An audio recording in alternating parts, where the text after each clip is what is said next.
Black history. According to the public school system, Negroes were brought to America in 1619, forced to work as slaves on plantations, until one day this great white man named Abraham Lincoln came along and felt bad for the slaves and signed the Emancipation Proclamation in 1863, which freed the slaves. But there were still some bad whiteys in the southern states that passed Jim Crow laws for segregation. Afterwards, there came more whites that felt bad and then gave blacks civil rights in the 1960s, then allowed a black man to have the presidential office named Barack Obama. Now blacks are finally equal to whites. We can all get along. The end. Now, moving right along to our English lecture for the day. I don't think so.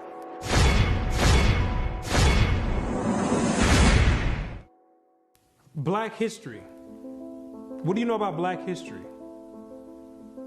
Let me ask you a question. Prior to the transatlantic slave trade in the 1600s, what was your nationality? What did you call yourself? Some may say African. Well, Africa is a continent, and in that continent, there's over 47 different countries in there. Which one do you come from? What language did you speak prior to the 1600s? Was it English?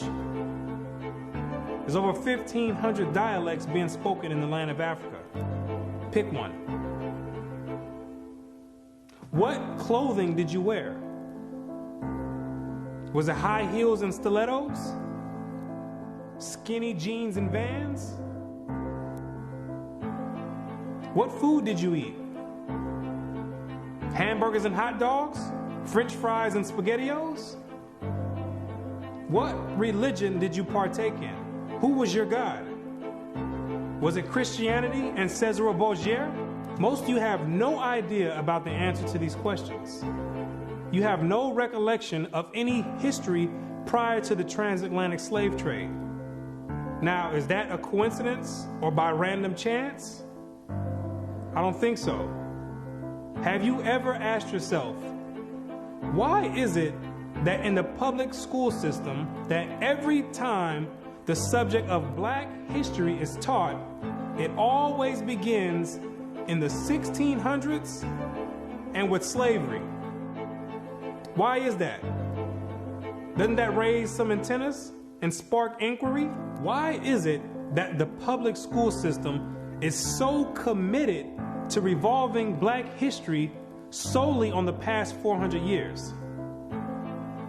Why is that? Is it because there's a deficiency in historical data?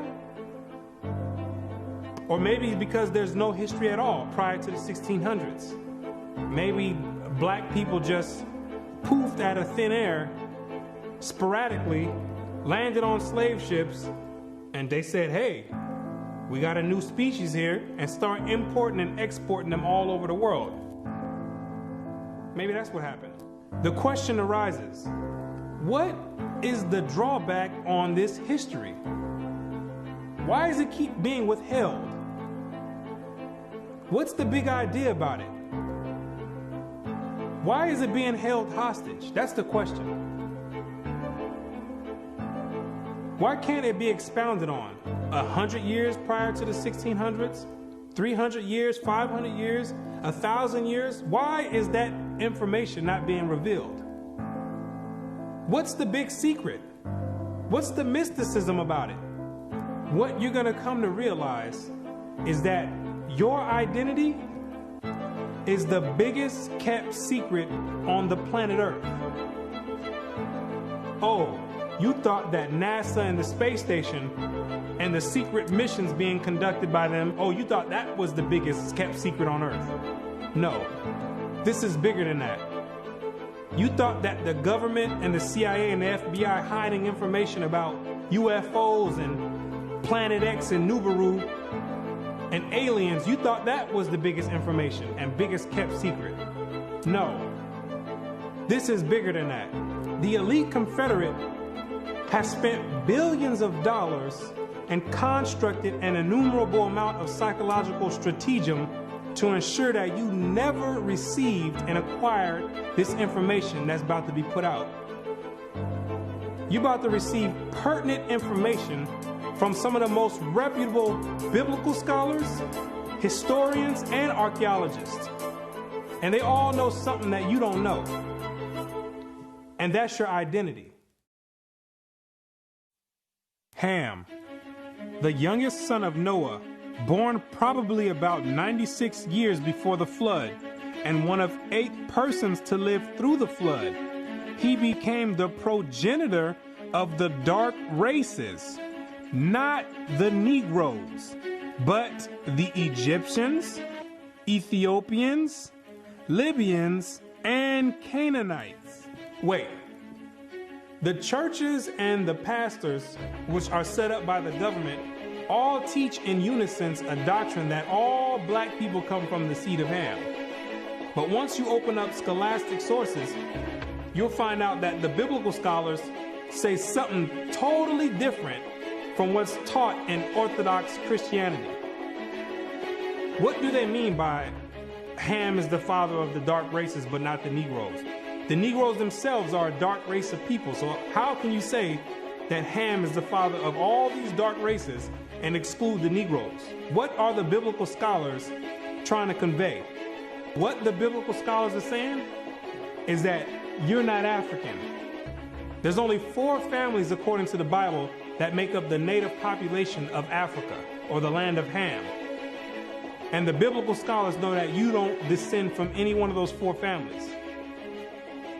In order to write that in a scholastic and academic book, the biblical scholars have done extensive and thorough research on both the so-called Negroes and the Africans, the native Africans. And they came to the conclusion after the extensive research that the Negroes don't have anything to do with the native Africans at all.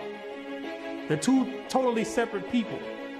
In the 1840s, Morton collaborated with George R. Glyden, an Egyptologist, who provided him with mummy heads and information about the racial significance of Egyptian tomb inscriptions. In Crania Aegyptiaca, published in 1844, Morton pointed out that both cranial and archaeological evidence showed that the Egyptians were not Negroes. In 1840, Dr. Morton was trying to find out the racial origin of the so-called Negroes that were in America in slavery. So he got together with the Egyptologists, which supplied him with the mummy heads, and what he did was conduct an extensive research on the cranial remains of the heads in Egypt, in contrast to the cranial remains of the heads in America. And what he found out is that the Negroes that were in slavery were not Africans. He found out that the skulls were 2 totally different types of skulls. The Negro's head was longer than the Egyptian head. The physical characteristics from the outside look similar, with the thick lips and the broad nose. But once you start delving into the real characteristics, he found out that there were 2 totally different people, as abolitionists and colonizationists had maintained, and that in fact, blacks had been relegated to the same servile position in ancient Egypt as in modern America. But what Dr. Morton did discover is that the Negroes that were serving slavery in America served the same position and servitude in ancient Egypt when they matched other skulls and other cranial remains in Egypt. They said these are exact matches. So what are the scholars saying? What you're going to find out is that they're saying that you are the biblical Israelites.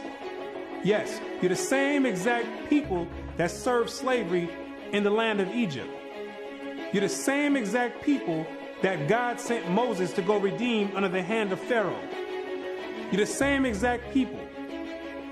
And when you read the Bible, you'll find out that slavery is a central theme in the Bible. It's a reoccurring theme with the Israelites. The Israelites cannot run away and get away from serving slavery. It continues to happen over and over, all the way up until today. You came out of Egypt as slaves. came down into the land of Israel, no sooner as you got there, then you had the Assyrians come, capture the land of Israel, and take you and make you slaves. In the 9th year of Hoshea, the king of Assyria took Samaria and carried Israel away into Assyria. You came out of the land of Assyria, went back to the land of Israel. Then the Babylonians came, which are the modern day Ethiopians, the Cushites, came to the land of Israel and made you slaves. So all Israel were reckoned by genealogies. And behold, they were written in the book of the kings of Israel and Judah, who were carried away to Babylon for their transgression. You came out of the Babylonian captivity, went back to the land of Israel. Then the Persians came on down there, took the Israelites, and made you slaves. For we were bondmen, yet our God hath not forsaken us in our bondage, but hath extended mercy unto us in the sight of the kings of Persia. You came back from the Persian Medo captivity, went back to the land of Israel, rebuilt the temple up. Then the Greeks came on down there, took you and made you slaves, and to entreat them that they would take the yoke from them. For they saw that the kingdom of the Grecians did oppress Israel with servitude. After you came from the Greek captivity, you went back into the land of Israel, rebuilt the temple because the Greeks were sacrificing swine and pig on the altars. No sooner as you came back to the land of Israel, then the Romans came and had you during the time of Christ as slaves. It was so much slavery going on with the Israelites that Jeremiah himself had to ask, is Israel just put on earth just to be slaves? Is that your whole purpose? Just to be servitude to other nations? Is Israel a servant? Is he a homeborn slave? Why is he spoiled? So you might be asking yourself, if the so-called Negro is part of the 12 tribes of Israel, how in the world did you get to the west coast of Africa? And when ye shall see Jerusalem compassed with armies, then know that the desolation thereof is nigh. This is Christ right here speaking to the Israelites.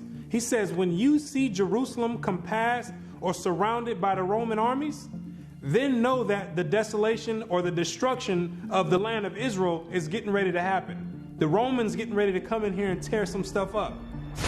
Then let them which are in Judea flee to the mountains, and let them which are in the midst of it depart out. And Christ says, when you see the Romans coming in, you better get ready to flee into the mountains. And what you're going to realize is that the mountains that he was talking about was the land of Africa. It was the same exact place that Mary and Joseph took Jesus when they were fleeing from Herod when he was trying to come find Jesus to kill him. They went right into Africa. And the Israelites went into Africa as well, fleeing from the Romans. In the year 65 BC, the Roman armies under General Pompey captured Jerusalem. In 70 AD, General Vespasian and his son Titus put an end to the Jewish state with great slaughter.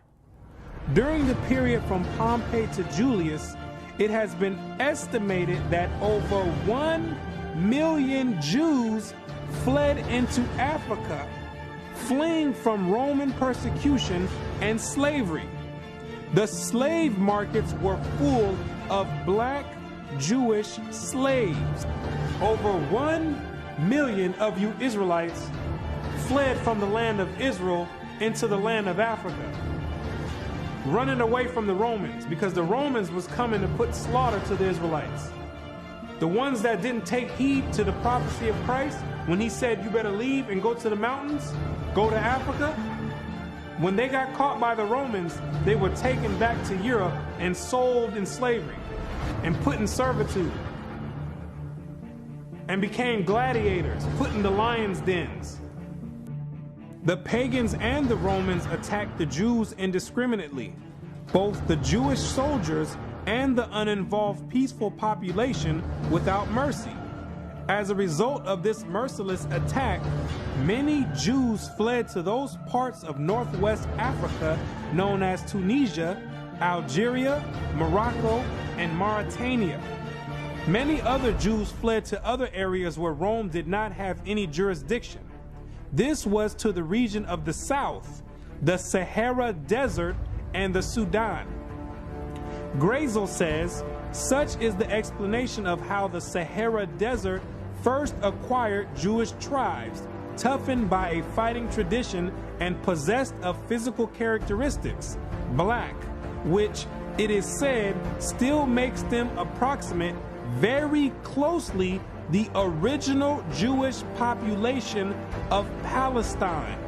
And after migrating from Israel and dwelling on the northwestern parts of Africa, after you were fighting vigorously with the Romans, you had no choice but to start migrating to the southern regions of Africa, where the Romans didn't have any jurisdiction.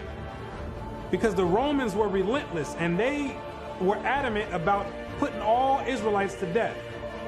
So in order to get any type of peace, the Israelites had to start migrating to the sub-Sahara parts of Africa. The scholars know this for a fact. The biblical scholars know this for a fact. They know all the history of the Israelites and their migration patterns. Whatever may be thought of the more or less mythological traditions connected with the earliest Jews in North Africa, it is now practically an established fact that a Jewish nation, Jewish at least in faith, and perhaps too in origin, long held sway south of the Sahara. In later centuries, Jews are believed to have settled in Western Africa during the height of the Songhai, Mali, Ghana, and Kanem-Bornu empires. According to accounts from explorers of the region, several powerful Jewish families of the Songhai Empire were of Jewish origin. Some accounts place West African Jewish communities in the Andu Forest of Dahomey, south of Timbuktu.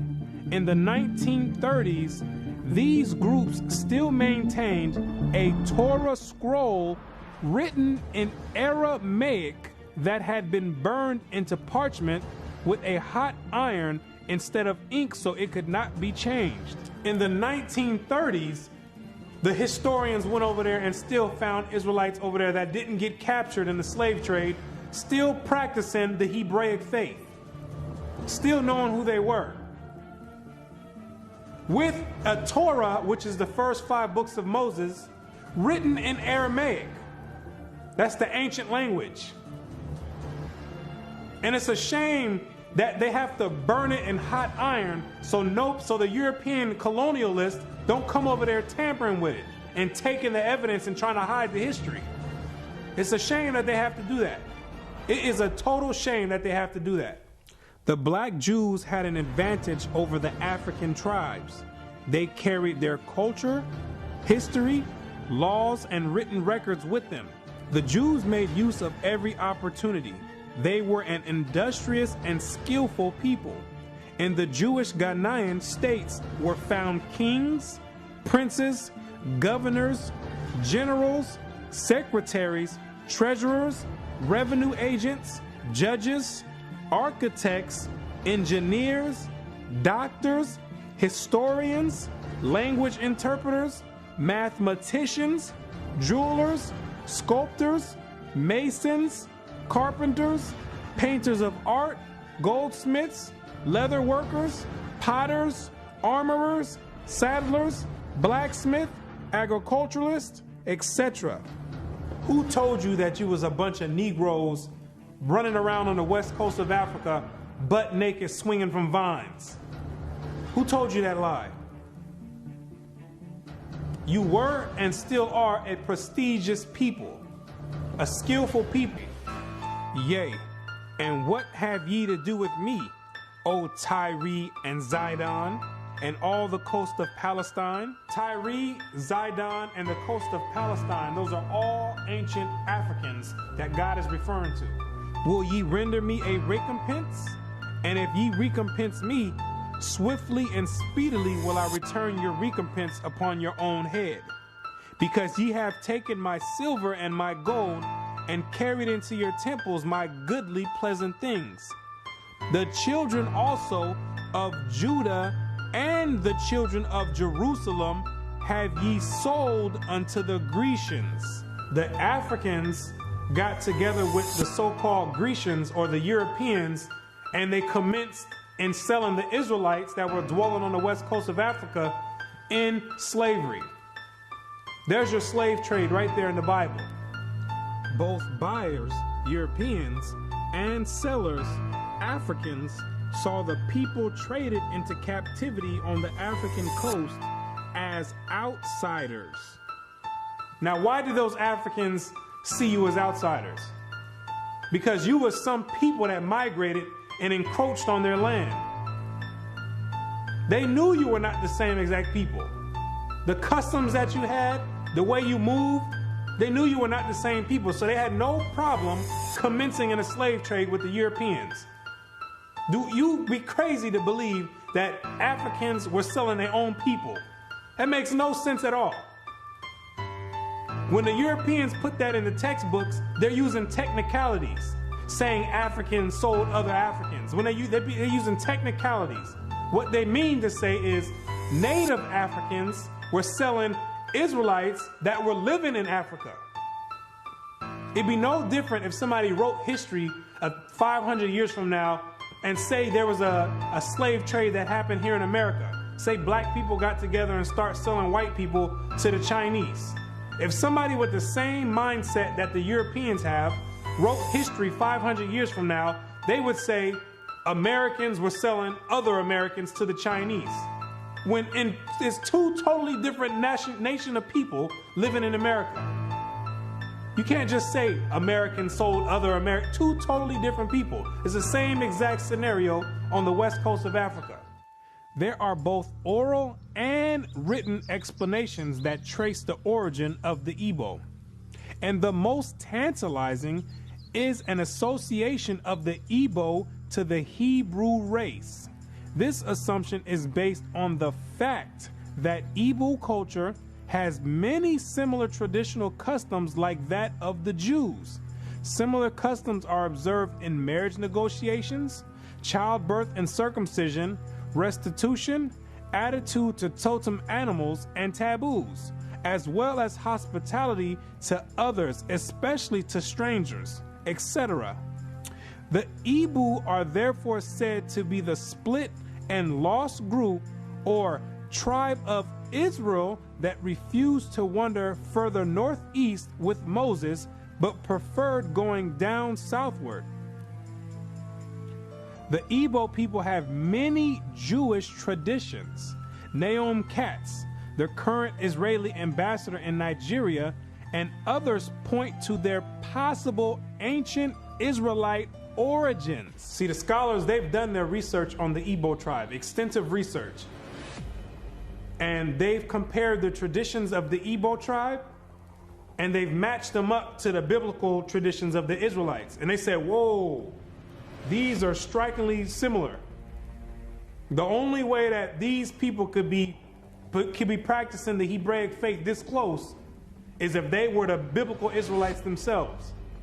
So you may ask yourself, what is the significance of the Igbo tribe to the so-called Negro in the Americas?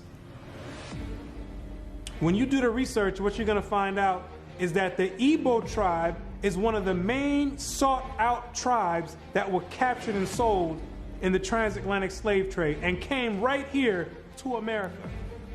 The British were the major buyers before they banned their own slave traffic in 1807.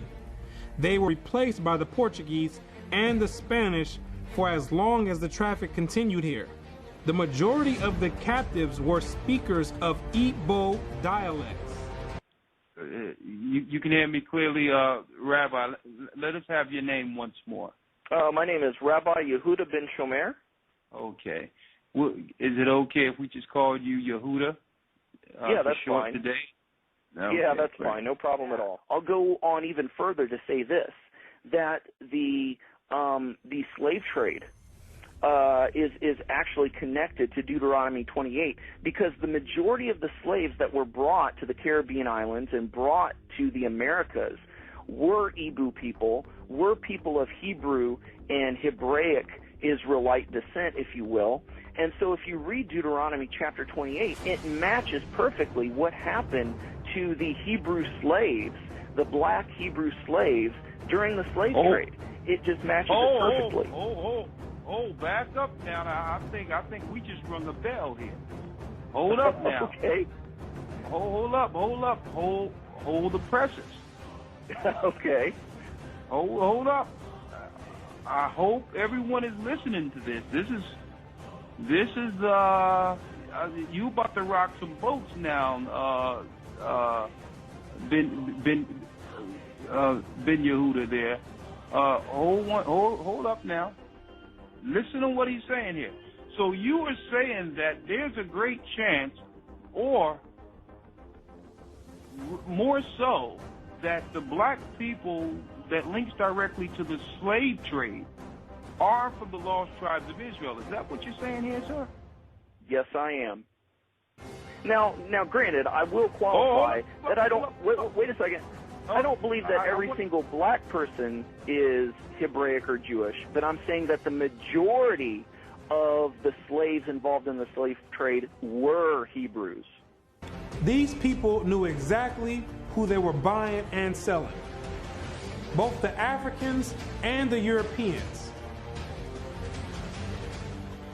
The Europeans, which are the Romans went after 70 AD, they went conquering, and they done hid themselves under different nationalities after they done conquered the native people that were in those lands in Europe. Hid themselves under the French, under the British, under the Portuguese. They're the same exact Romans. And all they're doing is continuing the agenda that was put in place in 70 AD. When they came down there looking for the Israelites. It's the same exact agenda. And carrying it forward to today. It's the same exact agenda. They knew exactly who they were aiming for. It's not by coincidence that all the history matches up perfectly with the Bible prophecies. It's not a coincidence. And then they push a doctrine on you in church talking about it doesn't matter. So then you never go and look for this information. Now you see exactly why they don't put none of this in black history, why they don't go prior to the 1600s. You start digging prior to the 1600s, and then you find out you come or descend from the Igbo tribe. You start doing your research. Well, let me find out a little bit more about this Igbo tribe. Then you find out that the Igbo tribe are known as fact descend from the 12 tribes of Israel. So then you say, hold on. Something's not right here. That's the exact reason why they don't go prior to the 1600s. You're not supposed to find out this information. They're supposed to keep renaming your nationalities every few years to cause confusion and to have you confused, not knowing who you are. Each year, something else come out. First you called Negro, then you called color. Then 10 years later, they switch it to African American. It's all by design. Now you have to be asking yourself, if you are supposed to be the people of God, the chosen people of God, why is it that he continues to allow you to keep going into slavery after slavery after slavery? And why does he have you building up everybody's civilization off of the back of your slave labor? And it shall come to pass, when thou shalt show this people all these words, and they shall say unto thee, wherefore hath the Lord pronounced all this great evil against us? Or what is our iniquity? Or what is our sin that we have committed against the Lord our God? Then thou shalt say unto them, because your fathers have forsaken me, saith the Lord, and have walked after other gods, and have served them, and have worshipped them, and have forsaken me, and have not kept my law. What you're going to realize is that when Moses brought you out of the land of Egypt and you entered into the wilderness, You entered into a covenant with the Most High God, the creator of everything you see in heaven and in earth. You entered in a blood in and blood out agreement with the creator. And he kept his end of the bargain, but you never kept yours. And he took the book of the covenant and read in the audience of the people. And they said, all that the Lord hath said, we will do, and be obedient. And Moses took the blood and sprinkled it on the people and said, behold, the blood of the covenant, which the Lord hath made with you concerning all these words. Once Moses sprinkled the blood on you, there was no way out of it. You entered into the covenant. And it shall come to pass, if thou shalt hearken diligently unto the voice of the Lord thy God, to observe and to do all his commandments, which I command thee this day, that the Lord thy God will set thee on high above all nations on the earth. And all these blessings shall come on thee and overtake thee, if thou shalt hearken unto the voice of the Lord thy God. You see, if you kept your end of the bargain, the deal was the Most High was going to set you above all nations on the planet Earth. You know, the same spot that the Europeans have today, that was supposed to be your spot if you kept his laws, statutes, and commandments. But, that means there's a stipulation. There's two sides of the bargain. It shall come to pass, if thou wilt not hearken unto the voice of the Lord thy God, to observe to do all his commandments and his statutes which I command thee this day, that all these curses shall come upon thee and overtake thee. Thy sons and thy daughters shall be given unto another people, and thine eyes shall look and fail with longing for them all the day long, and there shall be no might in thine hand. Thou shalt beget sons and daughters, but thou shalt not enjoy them, for they shall go into captivity. The stranger that is within thee shall get up above thee very high, and thou shalt come down very low. Moreover, all these curses shall come upon thee, and shall pursue thee, and overtake thee, till thou be destroyed, because thou hearkenest not unto the voice of the Lord thy God, to keep his commandments and his statutes which he commanded thee. And they shall be upon thee for a sign and for a wonder, and upon thy seed forever, because thou servest not the Lord thy God with joyfulness and with gladness of heart for the abundance of all things. Therefore shalt thou serve thine enemies, which the Lord shall send against thee, in hunger and in thirst and in nakedness and in want of all things. And he shall put a yoke of iron upon thy neck until he have destroyed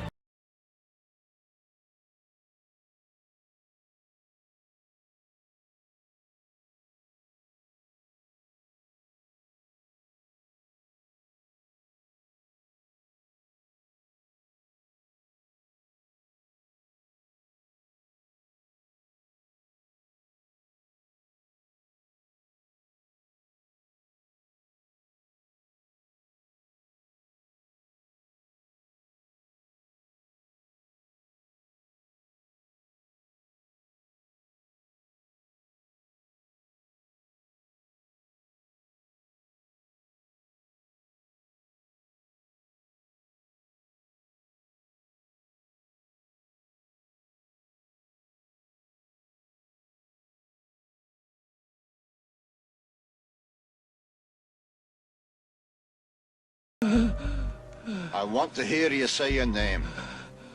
Your name is Toby. What's your name? Kunta.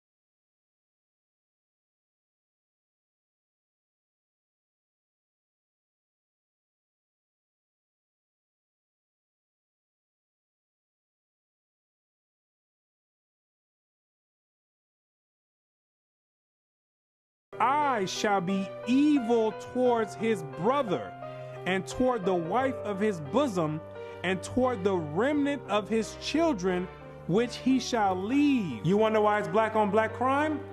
You didn't keep your part of the covenant. You wonder why black men always leave the children? You didn't keep your part of the covenant. Also, every sickness and every plague which is not written in the book of this law, them will the Lord bring upon thee, until thou be destroyed. Why are you number one in HIV? You didn't keep your part of the covenant. Why are you number one in hypertension and high blood pressure? You didn't keep your part of the covenant. Why are you number one in high cholesterol? You didn't keep your part of the covenant. Why are you number one in diabetes? You didn't keep your part of the covenant. Why are you number one in all negative effects across the board? You didn't keep your part of the covenant. And the Lord shall scatter thee among all people, from one end of the earth even unto the other. And there thou shalt serve other gods, which neither thou nor thy fathers have known, even wood and stone. And among these nations shalt thou find no ease, neither shall the sole of thy foot have rest. But the Lord shall give thee there a trembling heart, and failing of eyes, and sorrow of mind. And thy life shall hang in doubt before thee, and thou shalt fear day and night, and have no assurance of thy life. In the morning thou shalt say, would God it were even? And in the evening thou shalt say, would God it were morning? For the fear of thine heart wherewith thou shalt fear, and for the sight of thy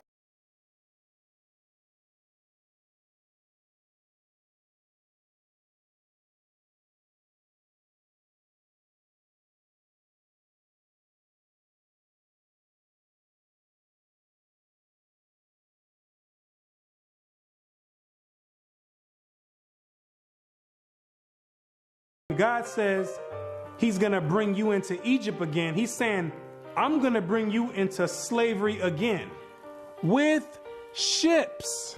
But this time you're going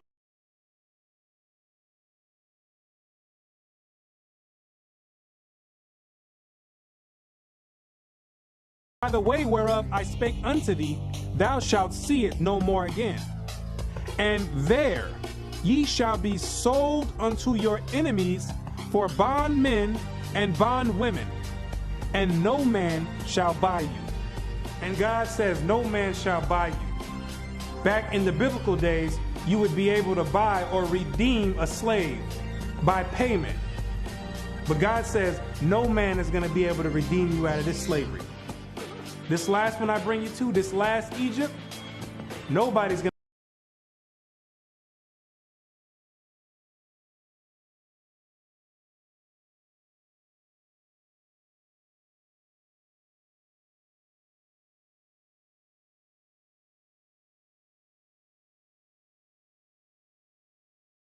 Al Sharpton tried to get you out of it, didn't work. Why?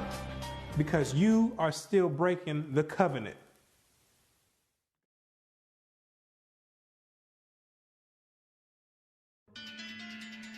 If you're the real Israelites, who are these people over there in the land of Israel claiming to be you? Those are Romans, Europeans. They got pushed up in the South Georgia, Russia, in the Caucasus Mountains, and hid themselves under the name of Khazars. Between the 8th and 9th century, the Khazarian Empire under King Bulan adopted the traditions of the Israelites and mixed it with paganism and called it Judaism. Yes, we know your history too. Then after the Holocaust, which was politically motivated, the elite used that as a pretext to invade the land of Israel and took those Khazarian converts and placed them in that land in 1948. In May of 1948, a new Jewish state, Israel, was born in a bath of blood. Jewish troops routed Arab forces from the city of Haifa in the first of a series of battles that were to reverberate through the years.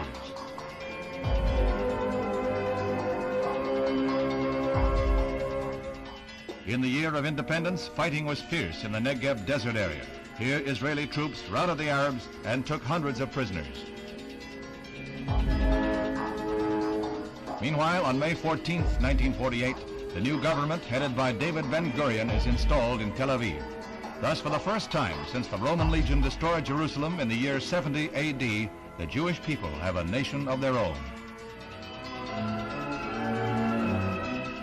United Nations teams accompany Israeli soldiers under the white flag to retrieve the bodies of soldiers killed in the continuing strife with Arab troops.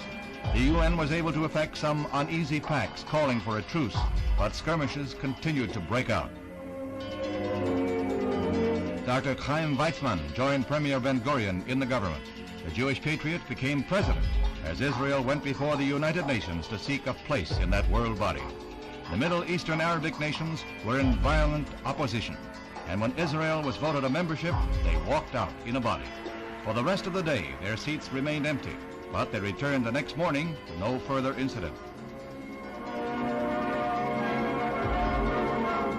Thus, history was made as the Jewish state of Israel was born. Conceived in strife and weaned on violence, Israel has flourished to become a constructive voice in world affairs. Her flag became a symbol of hope. To destabilize the Middle East. Prior to that, those people never lived in the land of Israel. Prior to 1948, those people never stepped foot in the land of Israel. Those are Europeans hiding themselves, European Romans hiding themselves under Jewish. That's what they keep doing each time. They keep going different places and taking on different nationalities. They're the same exact people. These are the same exact people that funded your transatlantic slave trade. Yes, the same Jewish man. The same Romans. These are the same people that's responsible for your 400-year short span black history curriculum. These are the same exact people that control the media outlets and push rap music on the whole black community and support it and push it on the forefront. The same exact people. They control all the media. These are the same exact people that are responsible for your Christian churches in all the neighborhoods in the black community.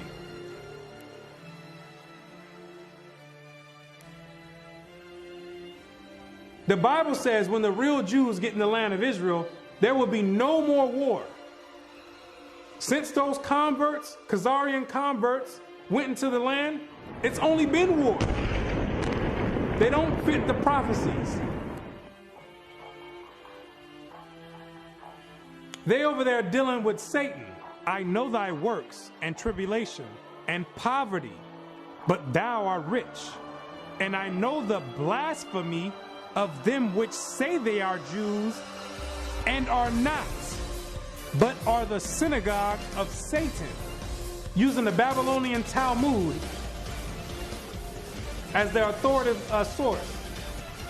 These people are not the real Jews, and they have nothing to do with the Most High God and the biblical Israelites. They're not the real Jews, and they're dealing with Satan at the highest level. What are these nations trying to accomplish by suppressing all this information? What you're going to realize is that there's a group of nations that are confederate together that have been trying to get rid of the Israelites from way back when so they can offset the Bible prophecies. Keep not thou silence, O God. Hold not thy peace, and be not still, O God. For lo, thine enemies make a tumult, and they that hate thee have lifted up the head. They have taken crafty counsel against thy people, and consulted against thy hidden ones. They have said, come, and let us cut them off from being a nation, that the name of Israel may be no more in remembrance. The elite know that America, according to the Bible, is the last kingdom before the return of the Messiah. It's the last reigning kingdom, called Babylon the Great, or the Little Horn. And they're trying to offset prophecy and prolong their rulership, because they know that when Christ returns, he and the 144,000 are going to be the next ruling government on the planet Earth. And he that overcometh and keepeth my works unto the end, to him will I give power over the nations, and he shall rule them with a rod of iron. As the vessels of a potter shall they be broken to shivers, even as I received of my Father. And I heard the number of them which were sealed, and there were sealed 144,000 of all the tribes of the children of Israel. The elite don't want this prophecy to go forth. They're going to do anything in their power to offset the prophecies and prolong their rulership, because they know that once the Israelites are in rulership or in authority, that all these nations that had a hand in enslaving the Israelites, they're all going in captivity. It's going to be their turn for servitude. For the Lord will have mercy on Jacob, and will yet choose Israel, and set them in their own land. And the strangers shall be joined with them, and they shall cleave to the house of Jacob. And the people shall take them and bring them to their place. And the house of Israel shall possess them in the land of the Lord for servants and handmaids. And they shall take them captives, whose captives they were, and they shall rule over their oppressors. Therefore, all they that devour thee shall be devoured, and all thine adversaries, every one of them, shall go into captivity. And they that spoil thee shall be a spoil, and all that prey upon thee will I give for a prey. He that leadeth into captivity shall go into captivity. He that killeth with the sword must be killed with the sword. Here is the patience and the faith of the saints. The elite have got together with their top scholars in their think tanks, and they know these prophecies to a T. They didn't study this book back and forth. They understand all the breakdowns and prophecies. So in order to prevent these things, they have to suppress history and rewrite history and flood the media outlets with all types of futile material like rap music, Atlanta Housewives, and other reality TV nonsense to keep your mind occupied on entertainment and diverted from anything with any significance.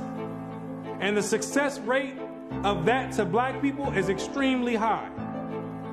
The black man won't pick up a book if his life depended on it. A book is kryptonite to the black man. It's like spraying Raid on a roach. They say if you want to hide anything from a black man, you put it in a book. But despite these efforts of trying to offset prophecy, there's Israelites waking up all over the world by the thousands, coming up out of sleep and getting rid of these Gentile gods and coming back to the Most High God, the creator of heaven and earth, and keeping their end of the bargain. For the children of Israel shall abide many days without a king, and without a prince, and without a sacrifice, and without an image, and without an ephod, and without a teraphim. Afterward shall the children of Israel return and seek the Lord their God and David their king, and shall fear the Lord and his goodness in the latter days. The kingdom of heaven rulership, the governing body, is being set up right now in the midst of everyone, and nobody even knows it.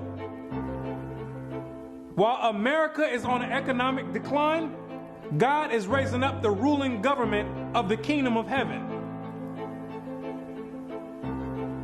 He says, even though the children of Israel are as the sand of the sea, only a small remnant are going to be saved from his wrath. Isaiah also crieth concerning Israel, though the number of the children of Israel be as the sand of the sea, a remnant shall be saved. Because the majority of you Israelites are going to be too caught up and bugged out of your mind and caught up in the world and caught up in Christianity to even give the Creator a thought. And even to consider to go back and keep your part of the covenant. But God says, He's not sending you in slavery no more. He says, if you didn't learn this time from all the captivities you've been under, if you didn't learn from getting your backs whipped, if you didn't learn from being hanged, if you didn't learn from having your sons and daughters sold, He says, I'm not bringing you into captivity no more after America. This is the last captivity. He has another plan for you. You got another punishment coming. It's called the lake of fire. But the fearful and unbelieving and the abominable and murderers and whoremongers and sorcerers and idolaters and all liars shall have their part in the lake which burneth with fire and brimstone, which is the second death. And you're going to be there for a very long time. But to those that have an ear and come back and return to the Heavenly Father, He's going to make a new covenant with you. For finding fault with them, He saith, behold, the days come, saith the Lord, when I will make a new covenant with the house of Israel and with the house of Judah. The Bible says that the new covenant is with the Israelites, not all nations. He made the first covenant with you, and He's making the next covenant with you as well. Not according to the covenant that I made with their fathers in the day when I took them by the hand to lead them out of the land of Egypt, because they continued not in my covenant, and I regarded them not, saith the Lord. For this is the covenant that I will make with the house of Israel after those days. What does it mean after those days? It's talking about when you get into the wilderness. Yes, you have to go to the wilderness again. The same way when you came out of Egypt and you went into the wilderness and made the first covenant is the same exact way when you come out of America, which is the modern Egypt, you're going to have to go into the wilderness again. And I will bring you out from the people and will gather you out of the countries wherein you are scattered, with a mighty hand and with a stretched out arm, and with fury poured out. And I will bring you into the wilderness of the people, and there will I plead with you face to face, like as I pleaded with your fathers in the wilderness of the land of Egypt. So will I plead with you, saith the Lord God. And I will cause you to pass under the rod, and I will bring you into the bond of the covenant. The covenant is going to be made after Christ returns. That's the new covenant. Then in the new covenant now, you're still under the same exact covenant you made when you came out of Egypt. That's a binding covenant right now. I will put my laws in their mind and write them in their hearts. And I will be to them a God, and they shall be to me a people. And God says He's going to put His laws in your mind. Yes, those same laws that your Christian church teachers are done away with, those are the laws that are going to govern the kingdom of heaven. The same way America has their laws that govern America, the laws written in the Bible in the first 5 books of Moses, those are the laws that's going to govern the kingdom of heaven. Those are the same exact laws that you promised and made a pact with the Most High saying that you would keep, and you refuse to keep to this day. That this is a rebellious people, lying children, children that will not hear the law of the Lord, which say unto the seers, see not, and to the prophets, prophesy not unto us right things, speak unto us smooth things, prophesy deceits. Yet the number of the children of Israel shall be as the sand of the sea, which cannot be measured nor numbered.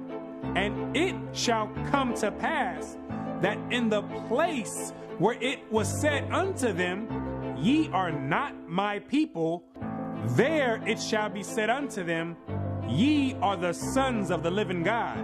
In these same exact places where you were scattered for a reproach and called by different names like African American, Negro, and colored people, and where you were told in church that you were a Gentile, in these same exact places, it's now being told to you that you're actually the children of Israel.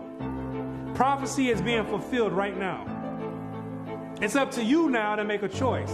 Either you're going to come back and keep your end of the bargain, or you're going to still stay out in the world.